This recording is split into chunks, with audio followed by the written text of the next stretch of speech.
No problem. Yeah, if you've been in this game long enough, you've seen, some scary things like that. Normally it's the pitcher ducking his head or whatnot, but I'm sure he just gave you a really good line, so I'm not going to steal any of his lines that he just gave you. What are you seeing out of Walker, those two in Gainesville tonight, to have the confidence in that role he's got? And he's really pitched, lights out all year. And, give Joel a lot of credit, Mangrum.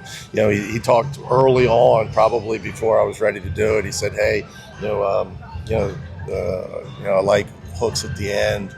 And at that time, it was early preseason. We didn't, but the numbers, like he said, he throws strikes, he misses bats, he's left-handed, he can control the running game, all the things that you look for a guy at the end. And then he's gotten the opportunity and just has kind of run with it. And, far before last week in Gainesville. I mean, this has been coming. So just proud of him. And that was the difference in the game. I thought in the seventh, where we need a little bridge and didn't get it, and he came in and really almost got off the field with no runs. But then ran through it the next two innings. So he's been really, really good for us. Were you planning him, which is why you went to Waters instead of Calhoun in the seventh, I guess? Yeah, we felt like, with the right-handers that we were going to go to him against Brown anyway. Like, just get 2 outs and then go to him. We didn't get the 2 outs, but that was the plan. Is maybe we could save a couple outs. Sometimes it doesn't work. Yeah. Federico said he feels like Hunter Elliott pitches his best when bad things happen. Just how can you put into words what he's able to do in high stress situations? I think that's sometimes the difference between the guys that are really good and the guys that are great. Is they're able to make pitches and get off the field.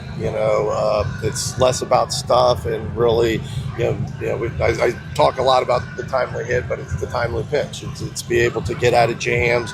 And I shared this, with the team, just a few minutes ago. When you're really good, there's a lot of stones thrown at you. Everybody wants to critique why your shortcomings, right? Everybody wants to point at some warts that you may have, and everybody has them. But tonight you look up again. Tough first, but it's really good after that, and that's him. He's always in the game. You may nick him, but it's hard to get him off the field, and he does what you hope the ace will do. And he pitches. He comes out on his own accord. They rarely knock him out. It's usually a matchup thing or a pitch count or something like that. And so that's why he's so good. Federico have been really good the last few weeks. That at bats you get there in the A's. Yeah, and good against Cowan. It's been terrific for them. And I don't want to speak for them, but maybe their best bullpen arm to this point, most consistent guy. And we were really struggling against him. And a great at bat, fouling off the changeup and fastball, and it's really good stuff. And, fortunately for us, we had a guy at the bat that doesn't strike out very much. Sometimes it's hard to find in our lineup. But fortunately for us, he was up at the plate, really good at bat, and proud of him. Owen Pano has kind of just seemingly waited his turn, and tonight it turns around a home run. What have you seen from him throughout the process? He's hung in there. It hasn't been an easy road for him.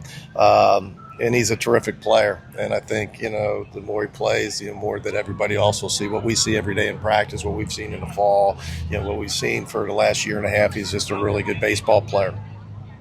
Simple of Mike, just anything final? Yeah, he's going to go see the doctor, a doctor out of town. I don't want to get too much into that because I don't know if that's really what I'm supposed to say. But he's going to go see a doctor on Monday, and they'll make a decision from there. Thanks, Mike. Thanks, guys.